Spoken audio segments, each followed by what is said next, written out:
दोस्तों, welcome back to my channel. तो आज हम एक्सप्लेन करने वाले हैं इस ड्रामे के एपिसोड 21 एंड 22 को। तो चलिए बिना किसी देर के कहानी को शुरू करते हैं।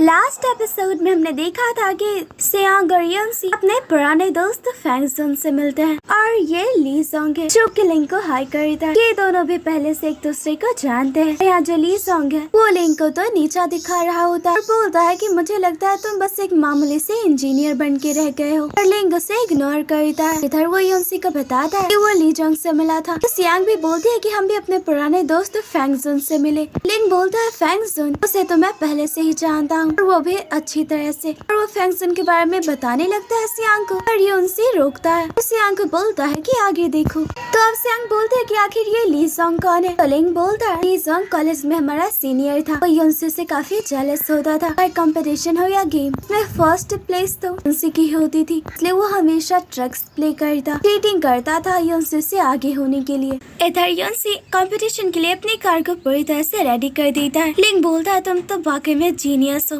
कमाल के हो, इतना जल्दी तुमने कर लिया। इधर सियांग योंसी को बोलती है तुम हैंडसम तो हुई, साथ में हार्ड वर्किंग और बहुत ही स्किलफुल भी हो। वो योंसी की तारीफ किए जा रही होती है। सियांग योंसी को बोलती है कि तुम्हें तो नोबेल प्राइज मिलना चाहिए। तो योंसी उसे बोलता है अगर फ्लर्ट में भी नोबेल प्राइज मिलना हुआ तो वो तुम्हें ही मिलेगा। ये लोग यहाँ बातें कर ही रहे होते हैं। इधर फैंग सुन इन लोगों को देख रहा होता है दूर से ही, और अब यहाँ कंपटीशन शुरू हो जाती है। सारी कंपनी अपनी अपनी कार को रिप्रेजेंट करते हैं कि उनसे अपनी कार को बहुत अच्छे से रिप्रेजेंट कर रहा होता है। तभी इधर फैंग सुन ली सॉन्ग के पास जाता है। सियांग भी उसे देख रही होती है। ली सॉन्ग फैंग सुन को कुछ देता है और तभी इधर देखते हैं कि उनसे के टेक्निकल सिस्टम में कुछ एरर आ जाता है। अपनी कार को कंट्रोल नहीं कर पा रहा होता है, और योंसी है तो स्मार्ट, वो जल्द ही एरर को ठीक कर देता है। और अब रिजल्ट अनाउंस होता है। बताया जाता है जो फर्स्ट प्राइज है वो फैंग सुन ने जीता है, सेकंड प्राइज मिला है योंसी की टीम को। पर यहाँ सियांग योंसी को बोलती है आखिर ये कैसे हुआ, तुम कार कंट्रोल क्यों नहीं कर पा रहे थे। उनसे बोलता है कि सिग्नल काफी वीक हो गया था। इधर ये लोग खुश होते हैं सेकंड प्राइज जीत कर ही, और इधर लिंग सियांग को बोलता है जो लास्ट टाइम पे सिग्नल वीक हो गया था मुझे लगता है ये लूसिंग ने किया था, क्योंकि वो तो एक हैकर है। और अब यहाँ सियांग को याद आता है फैंग सुन ने उससे कुछ लिया था, और जब वो इस बारे में लिंग को बता दिए तो लिंग बोलता है कि मुझे पता था ये फैंग सुन कुछ ना कुछ गड़बड़ करेगा, हमेशा से योंसी को परेशान करता आया है। सियांग बोलती है कि क्या हुआ था पहले। लिंग नहीं बताना चाहता, फिर भी सियांग के पूछने पे वो बताता है।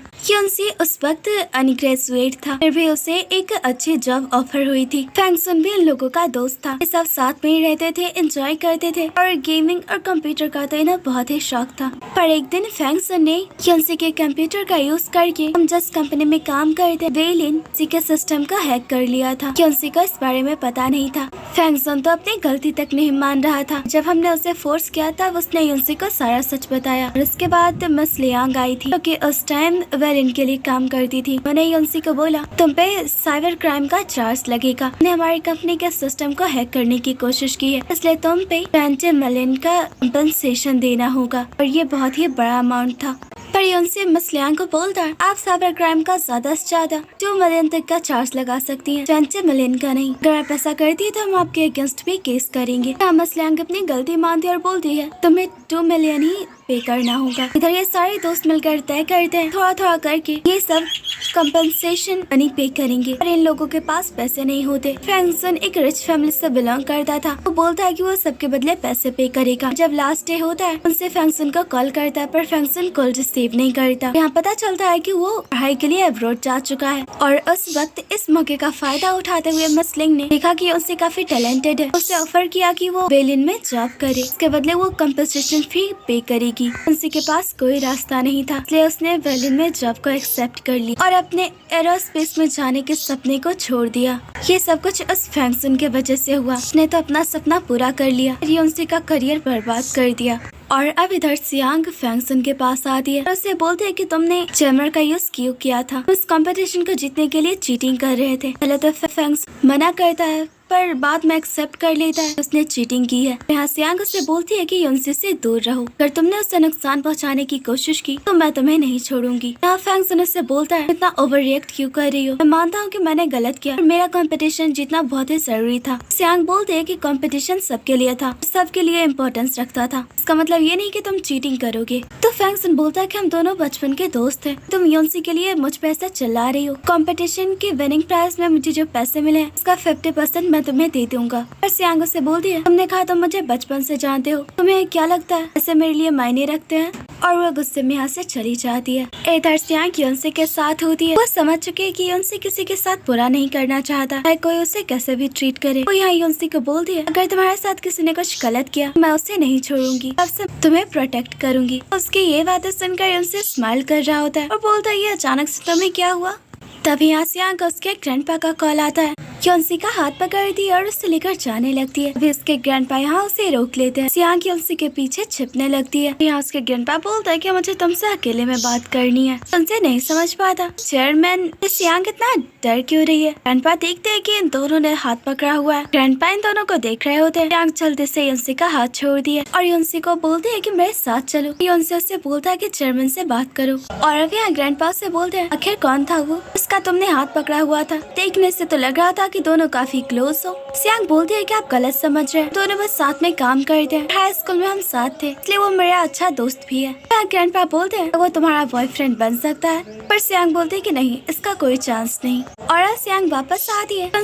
बोलता है क्या चेयरमैन तुम पे गुस्सा हुए थे। सियांग बोलती है कि नहीं उन्होंने बस काम के बारे में बात करने के लिए बुलाया था। यहाँ ये दोनों खाना खाते हैं। सियांग स्माइल कर रही होती है, योनसी को उसकी चिंता है। और अब यहाँ ये दोनों काम कर रहे होते हैं पर सियांग अपनी क्यूट हरकतों से उसे परेशान कर रही होती है। ये दोनों साथ में काफी टाइम स्पेंड करते हैं और एंजॉय करते हैं। यहाँ सियांग काफी खुश होती है, अपनी फ्रेंड की बातों को याद करके सोचती है नहीं उसके दिल में योनसी के लिए फीलिंग्स तो नहीं आ रही। और इधर फैंग सुन और योनसी होते हैं। फैंग सुन योनसी को बोलता है तुम बहुत ही हैंडसम और टैलेंटेड हो, तुम्हें कोई भी लड़की मिल जाएगी, चाहता हूँ कि तुम सियांग को छोड़ दो। योनसी उसकी ये बात सुनकर हैरान था। और अब फैंग सुन बोलता है भले सियांग अभी तुम्हारे साथ खुश है, तुम दोनों की दुनिया बिल्कुल अलग है, तुम कभी भी सियांग की जरूरतों को पूरा नहीं कर पाओगे। अगर माना अभी वो तुम्हारे साथ खुश है, पर क्या तुम्हें यकीन है कुछ सालों बाद तक वो तुम्हारे साथ खुश रहेगी। फैंग सुन बोलता है वो कुछ पल तो तुम्हारे साथ रह सकती है पर हमेशा के लिए नहीं। उनसे उसे कोई आंसर नहीं करता और लास्ट में बोलता है भले सियांग मुझे ना चुने तो तुम्हारे जैसे गिरे हुए आदमी को तो बिल्कुल नहीं चुनेगी। और अब उनसे चला जाता है। इधर वो घर आता है तो देखता है सियांग ने तो हर जगह कचरा फैलाया होता है। और सियांग बता दी कंपटीशन जीतने की खुशी में घर पे ही सी फूड बना रही है। और उनसे भी उसकी हेल्प करता है। अचानक से बिजली चली जाती है और अब इन दोनों को खाने के लिए सिर्फ नूडल्स है।